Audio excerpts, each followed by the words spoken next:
Welcome back. Leaders of Libya's warring sides and several world powers have gathered in Berlin to discuss ways to end the conflict in the North African country. The presidents of Russia, Turkey and France are due for talks being held under the auspices of United Nations. Libya has been plunged into chaos since the 2011 uprising that killed longtime leader Muammar Gaddafi. Last April, warlord Khalifa Haftar launched an offensive against the internationally recognized government of Libya for the control of Tripoli. According to reports, the fighting has left nearly 300 people dead and over 140,000 displaced since then. Earlier this month, the warring sides agreed to the ceasefire, but it could not take hold. Over 80 government coalition soldiers are killed in an attack on a military training camp in Yemen's southern city of Marib. State media claims Houthi rebels attacked the site with ballistic missiles and drones. Medics say dozens of others are wounded. The rebels have not yet claimed responsibility for this attack. Yemen's President Mansour Hadi says the military needs to be on high alert after the attack. The Houthis, who hold Sana'a and most of Yemen's urban centers, say they are fighting a corrupt system. The civil war, now in its fifth year, has killed over 100,000 people, triggering one of the world's worst humanitarian crises. More from the Middle East, we now go to Lebanon, where fresh clashes between police and protesters have wounded more than 400 people from both sides in the capital, Beirut. Police shot tear gas and water cannon to disperse the anti-government protesters who threw rocks at them. Clashes broke out after demonstrators tried to reach Parliament Square in Beirut. The Lebanese are protesting over delays in forming a new cabinet to address the country's economic crisis. Lebanon's President Michel Aoun has asked the army and security commanders to restore calm in central Beirut. Security forces say the situation in Beirut is under control after a night of violent clashes. The unrest stemmed from anger at corruption and the rising cost of living in October last year.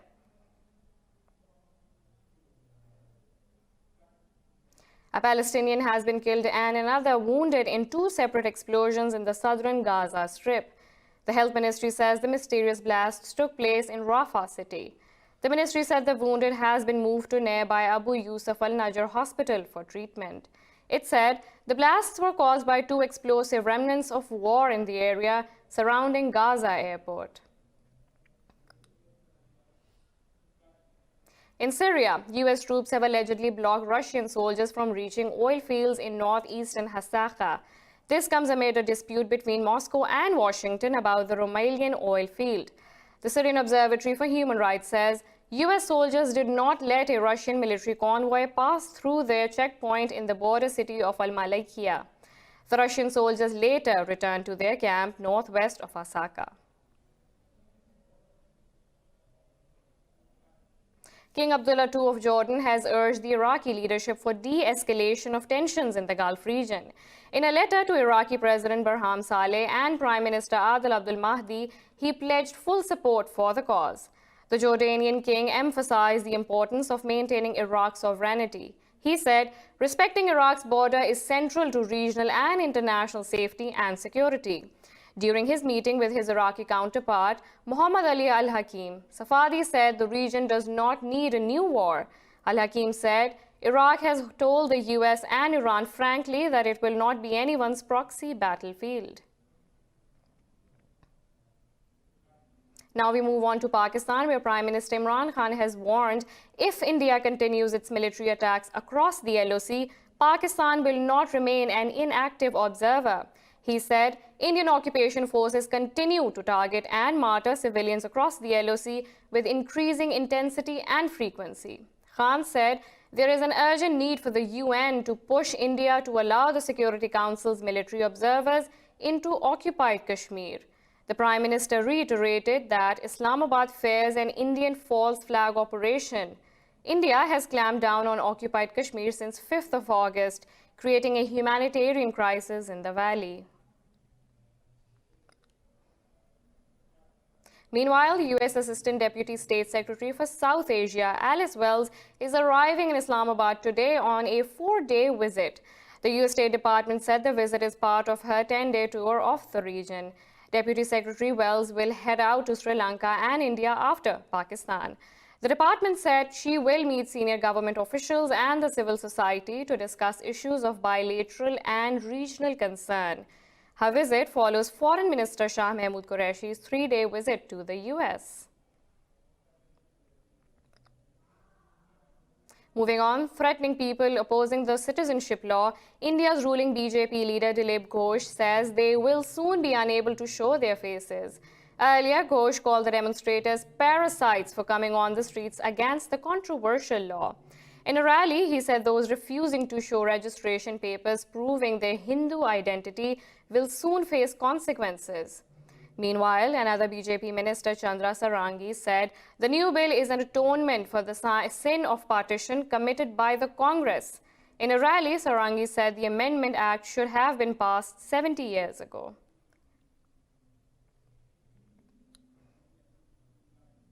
Meanwhile, in India, women protesting in the capital city of New Delhi have slammed the BJP government's allegations of bribery. This follows allegations that women coming to the protest were being paid Rs 500 per day. In order to refute the allegations, the protesters displayed posters that read, "No cash, no pay TM."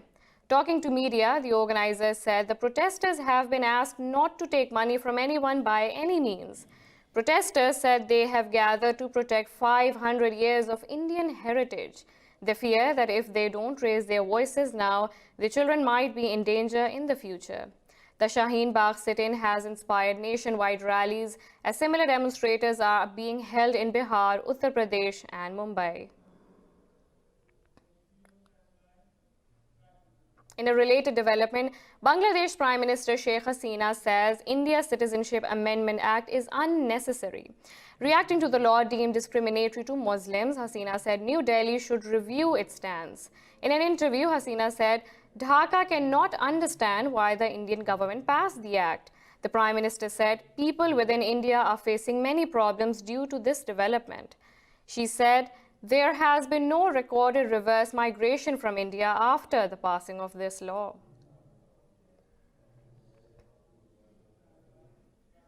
Now we go to Hong Kong, where chaos has descended upon a universal suffrage rally after some marchers threw bricks and water bottles at the police. Police hit back, firing tear gas to disperse thousands of anti-government protesters in a central Hong Kong park. Thousands took part in the More Democracy rallies in the city after the protests lost their intensity in recent weeks. They demanded electoral reform for September's legislative election. The protesters urged the international community to impose sanctions on Hong Kong's government if their calls were snubbed. They later spilled onto the streets in violation of police orders. Now on to US President Donald Trump's legal team, which has dismissed the impeachment charges as unlawful and a dangerous attack on democracy. The response came as the Democrats filed their arguments for the proceedings. Trump's legal team said the charges are a brazen attempt to interfere with the 2020 presidential election. The team is led by White House counsel Pat Cipollone and Trump's personal lawyer Jay Sciolo. The lawyer said they are challenging the impeachment on both procedural and constitutional grounds. They claim that the president did nothing wrong and had been treated unfairly. Opening statements in the trial will begin next week. Meanwhile, in the US, thousands of women gathered for an annual march in Washington and over 180 other cities. They mark the third anniversary of demonstrations that drew millions of protesters a day after Trump's inauguration. Crowds braved cold and wet weather to chant slogans demanding Trump's resignation. Thousands of women slammed the US president's assault on reproductive rights, climate change, and immigration. Despite the drop in numbers, with only a few thousand participants on the streets of Washington, activists remained hopeful about the power to organize. Similar marches were held in Chicago, New York, and Los Angeles.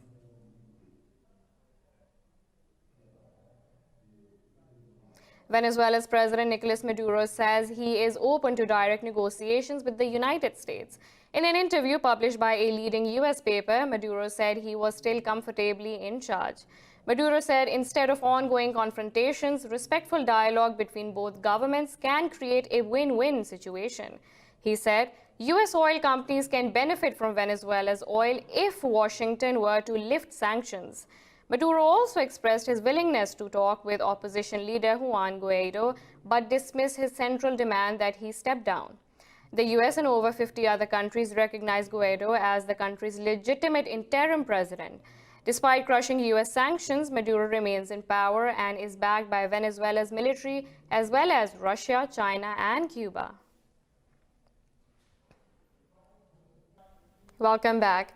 10 burned corpses of indigenous musicians have been discovered in a vehicle in Mexico's southern Guerrero state. State prosecutor says the bodies were found in Xilapa municipality after someone called an emergency line. The prosecutor said the victims were aged between 15 and 42 and belonged to the Nahuas indigenous group. Officials blame the Los Ardelos cartel for the attack. A regional indigenous leader said members of Sensequeon musical group were returning to El Cozan after a performance. Despite President Andrés Manuel Obrador's promise to root out violence, nearly 29,000 murders were reported last year.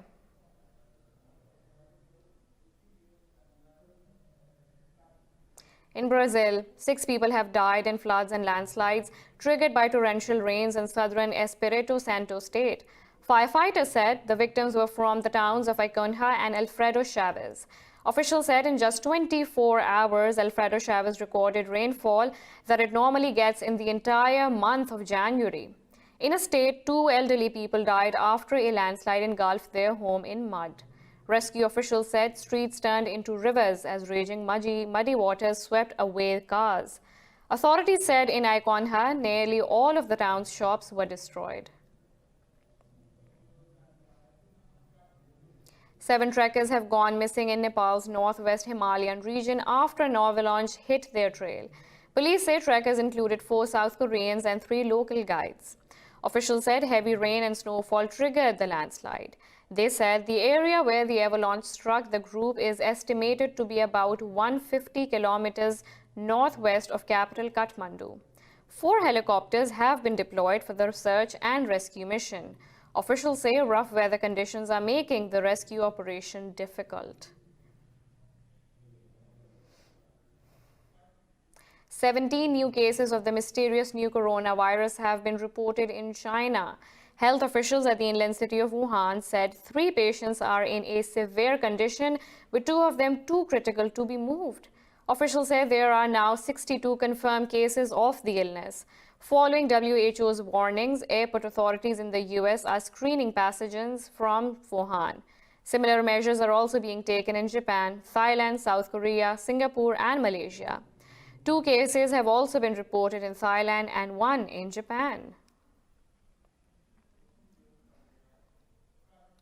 For the first time in months, the number of Australia's bushfires have dropped under 100 after heavy rainfall. The Bureau of Meteorology in Victoria has issued severe thunderstorm warnings for the 3 days that could lead to flooding. Wet weather has also led to power cuts and road closures. Authorities say at least 14 fires are still burning in Victoria and 69 in New South Wales. States of Victoria, New South Wales, and Queensland are the country's popular tourist destinations. The Tourism Council says the damages to the industry have reached over $688 million. Prime Minister Scott Morrison said the government will channel $52 million from National Bushfire Recover Funds into the tourism industry. Tourism accounts for more than 3% of the country's annual economic output.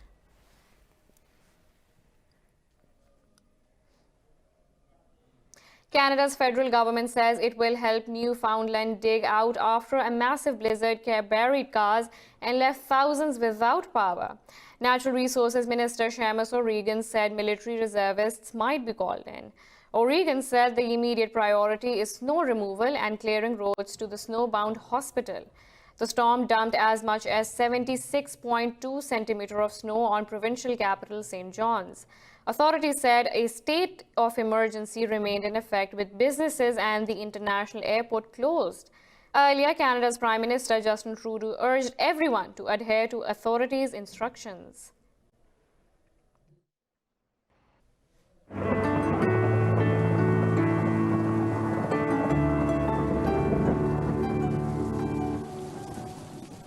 Now let's look at the weather from around the globe.